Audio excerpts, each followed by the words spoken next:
और पाकिस्तान में आज से एससीओ समिट की शुरुआत हो रही है। पाकिस्तान के इस्लामाबाद में एससीओ सम्मेलन की शुरुआत होगी और सबसे बड़ी बात है कि विदेश मंत्री एस जयशंकर इस समिट में शामिल होंगे। करीब 10 साल बाद ऐसा हो रहा है कि भारत का विदेश मंत्री पाकिस्तान जाएगा।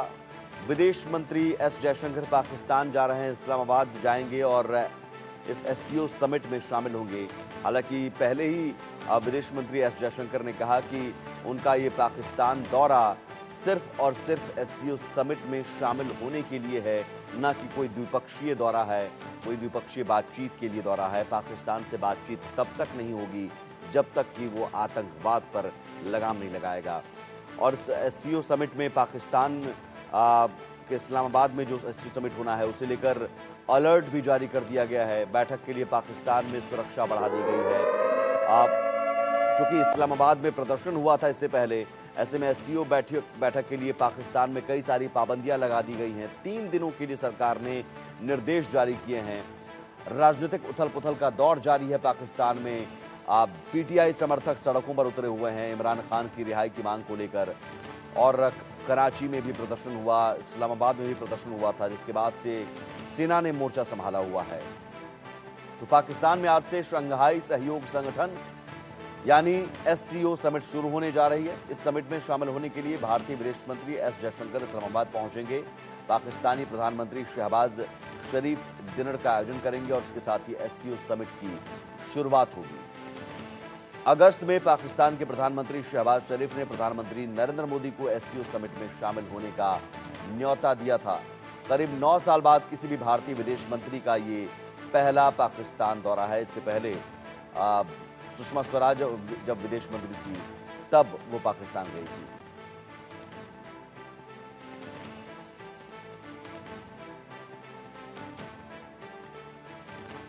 और इस दौरे को लेकर मैं समझने के लिए हमारे साथ जुड़े हुए हैं सुरेश गोयल, पूर्व राजनयिक हैं।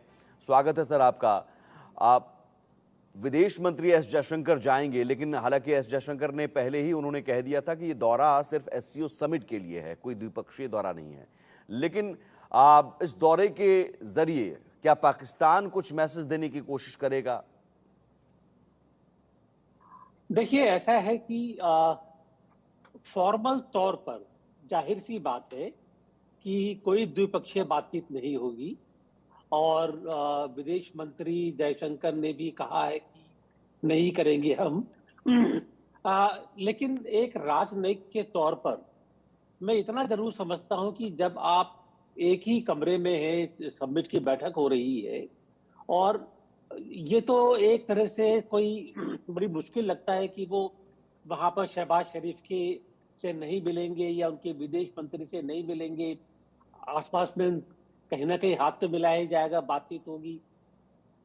तो अगर अपनी तरफ से पाकिस्तान के प्रधानमंत्री या विदेश मंत्री कुछ कहने की कोशिश करें या कहें, तो उसको ये नहीं कहेंगे कि बातचीत हुई।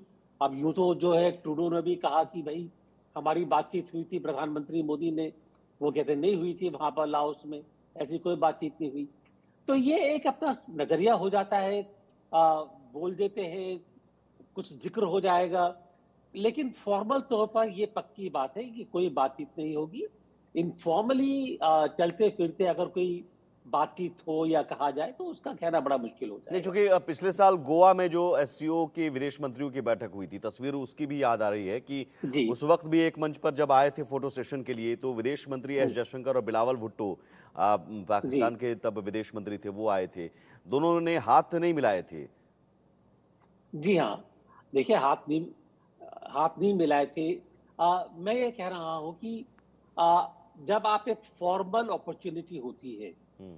उस टाइम पर तो मैसेजिंग काफी होती है। दिखाने के लिए भी, अपने लिए भी एक पब्लिक मूड होता है। मेरे को याद है कि मैं एक छोटी सी बात अलग कर रहा हूँ।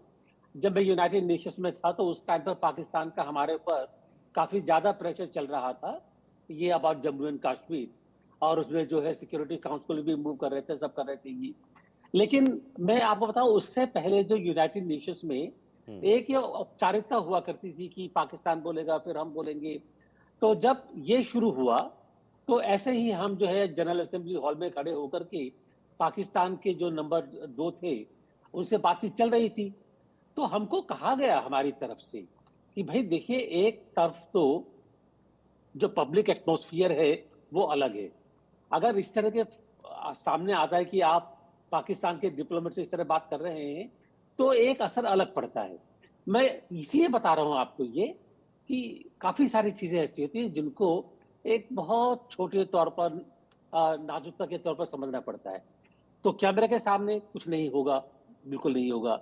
लेकिन मैं ये कह रहा हूँ कि अगर कहीं कुछ ज़िक्र किया, तो उसके लिए हम ये नहीं कह सकते कि नहीं करेंगे वो। हम्म। और मुझको लगता है कि पाकिस्तान के प्रधानमंत्री या विदेश मंत्री अपनी एक व्यू पॉइंट को आगे रखने के लिए कुछ ना कुछ ऐसा ज़रूर करेंगे। हम चाहे उसको अपने नज़रअंदाज कर दें या हम उसको अपनी नज़रिए में लें, ये बात अलग है। जी, लेकिन पाकिस्तान में जो अभी हालात हैं, पीटीआई जी, समर्थक सड़क पर उतरे हुए थे। इमरान खान जी। ने तो ये यहाँ तक कहा कि भारत के विदेश मंत्री आ रहे हैं, हम उन्हें न्योता दे रहे हैं अपने प्रदर्शन में शामिल होने के लिए। जी और हाँ, वो जी हमारे हाँ। प्रदर्शन में आए और हम अपना लोकतंत्र दिखाना चाह रहे हैं। जी, ये एक, बाद में एक मना भी कर दिया था। हाँ, तो एक दबाव की स्थिति पाकिस्तान पर है कि भाई भारत के जी। बाकी देशों के राष्ट्राध्यक्ष तो आ ही रहे हैं एससीओ समिट में शामिल होने के लिए, भारत के विदेश मंत्री भी आ रहे हैं। जी, देखिए ऐसा है कि पहली बात तो ये है कि बड़ी अटपटी बात थी कि जब इमरान खान के समर्थक कह रहे हैं कि भाई आप हमारे आंदोलन में शामिल होने के लिए आइए। कोई विदेश मंत्री ऐसे तो ये थोड़ी करेगा ये। हम्म। ये तो बिल्कुल ही जो अंतर्राष्ट्रीय नियम है, उनके खिलाफ हो जाएगा ना वो तो। तो वो तो नहीं है, तो वो तो सब अटपटी बातें हैं ये, और बाद में उन्होंने मना कर भी दिया। लेकिन इतना ज़रूर है कि जैसा मैंने पहले कहा, पाकिस्तान के ऊपर थोड़ा-सा ये रहेगा कि दबाव कह लीजिए या एक अपॉर्च्युनिटी की बात कर लीजिए कि एक मौका है, अपनी बात को वो आगे रखेंगे ज़रूर, चाहे कैसे किस तरह करें, कहाँ करें, ये मैं नहीं कह सकता, और ये मेरा अपना नज़रिया है कि करेंगे ज़रूर। दबाव रहेगा कि वहाँ पर वो जो है एक पॉलिटिकल तौर पर अपने लोगों से बोले कि देखिए, हमने उनके सामने ये अपनी अब नज़र नज़र रखी है, हमने अपना जो नज़रिया है, उनको सामने रखा है ये। लेकिन सबसे बड़ा दबाव रहेगा पाकिस्तान के ऊपर, एक तो भारत की वजह से और दूसरा चीन की वजह से, वो सिक्योरिटी है। हम्म। जैसे वहाँ पर वो डेमोंस्ट्रेशंस हो रहे हैं, बीएलए के जो प्रोटेस्ट हो रहे हैं, अभी खैबर पख्तूनख्वा में वहाँ पर विस्फोट हुआ, तो सबसे ज़्यादा दबाव सिक्योरिटी का रहेगा, और इसलिए वहाँ पर इस समय इस्लामाबाद में आर्मी बहुत ज़्यादा अलर्ट पर रहेगी कि ऐसी कोई चीज़ 2 दिनों में नहीं हो। हम्म। ये उनके लिए बहुत ज़रूरी हो जाएगा। तो जी। ये जी। इमरान खान लेकिन इस समिट के जरिए चाह रहे हैं कि मीडिया कवरेज मिले और अंतर्राष्ट्रीय स्तर पर उनकी बातें पहुंचे। वो तो अब पाकिस्तान का मीडिया है, वो कितनी फ़ोटो बाहर निकाले नहीं निकालेगा। इंटरनेशनल मीडिया तो मेरे ख्याल है इसको इतनी कवरेज देगा, लेकिन जो इमरान के जो डेमोंस्ट्रेशंस हैं पीटीआई के, हम्म। थोड़े बहुत, तो देखिए वो ज़रूर बनाएँगे, दबाव ज़रूर बनाएँगे, डेमोंस्ट्रेशन करेंगे। उनके लिए ये मौका है कि एक इंटरनेशनल कम्युनिटी के सामने ये बात सामने आए कि जहाँ पाकिस्तान में इतने सारे राष्ट्रध्यक्ष मौजूद हैं, वहाँ पर ये डेमोक्रेसी के लिए या राजनीतिक तौर पर ये डेमोंस्ट्रेशन चल रहे हैं, तो दबाव ज़रूर बनेगा उसके ऊपर, शहबाज शरीफ के ऊपर। लेकिन मेरे ख्याल है उस दबाव को हम वो ज़्यादा गंभीरता से हमको नहीं ठीक है लेना चाहिए। सुरेश जी, अब जी, एससीओ समिट पर आते हैं। एससीओ समिट जी, इस्लामाबाद में भारत के लिए कितना बड़ा मौका, क्योंकि एससीओ समिट में हमने बार बार आतंकवाद और सुरक्षा से जुड़े मुद्दों को हमने वहां उठाया है, और जी। पाकिस्तान के इस्लामाबाद में एससीओ समिट होना और हम आतंकवाद के मुद्दे पर पाकिस्तान को जवाब दे सकते हैं इस मंच के जरिए। जी, देखिए, ये मौका ख़ास तौर पर जबकि ये सम्मेलन इस्लामाबाद में हो रहा है, और ये पक्की बात है कि हमारे विदेश मंत्री आतंकवाद की बात तो ज़रूर ही करेंगे, और पाकिस्तान का नाम ले या नहीं ले, लेकिन इशारा पाकिस्तान की तरफ भी होगा कि आतंक चल रहा है। और दूसरी चीज़ एक और होगी, मैं ये बताता हूँ आपको, क्योंकि जो एससीओ है, वो एक रीजनल स्टेबिलिटी और पीस के लिए भी है ये। और उसमें जब चाइना जैसा देश अपने ही एक जो फेलो मेंबर है एससीओ का, उसकी जो लाइन ऑफ कंट्रोल का जो एग्रीमेंट्स वगैरह हैं, उनका बिल्कुल ही उल्लंघन करके ताक पर रख करके हमला करता है, तो मेरे को लगता है कि जयशंकर किसी न किसी तरीके से ये बात भी आगे रखेंगे। तो दोनों ही चीन और पाकिस्तान के बारे में इशारे हों या साफ-साफ कहा जाए होंगे ज़रूर ये। अ, उसका असर कितना होता है ये तो आप जानते हैं कि अंतर्राष्ट्रीय सम्मेलन है, दबाव पड़ता है ये बातचीत। लेकिन ये मुझको नहीं लगता है कि जो बाद में आउटकम डॉक्यूमेंट निकलेगा, उसमें इन चीज़ के बारे में किसी चीज़ का ज़िक्र होगा। जो मेरा सोचने का तरीका है। जी। एससीओ को लेकर भारत की आप क्या प्रमुख पॉलिसी मानते हैं? देखिए एससीओ में 2-3 चीज़ें हैं। हमारा जो रवैया है वो है कि जो सेंट्रल एशियन कंट्रीज़ हैं, सेंट्रल एशिया रीजन है, उससे हमारे संबंध को आगे बढ़ाना है। उनके संबंधों में कनेक्टिविटी हमारे लिए बहुत इंपॉर्टेंट चीज़ है। आतंकवाद का खात्मा हो ये बहुत ज़रूरी चीज़ है।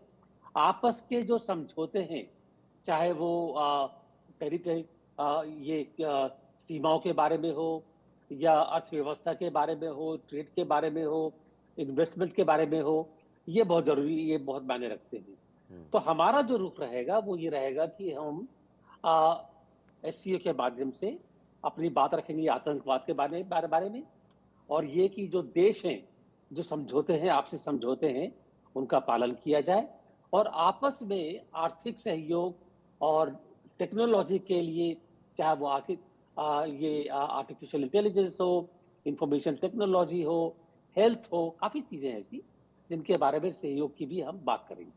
एक बात ये भी है कि इसी एससीओ समिट में शामिल होने के लिए चीन के राष्ट्राध्यक्ष आ रहे हैं और साथ ही साथ जी, ग्वादर एयरपोर्ट का भी उद्घाटन करने जा रहे हैं। जी, तो ये जी, एक बड़ी बात है कि आप तो एक तरफ सहयोग की बात कर रहे हैं, आपसी कॉपरेशन की बात कर रहे हैं और दूसरी तरफ जी। पाकिस्तान और चीन मिलकर उस ग्वादर एयरपोर्ट का उद्घाटन करने जा रहे हैं जो कहीं न कहीं भारत के लिए चिंता की बात है।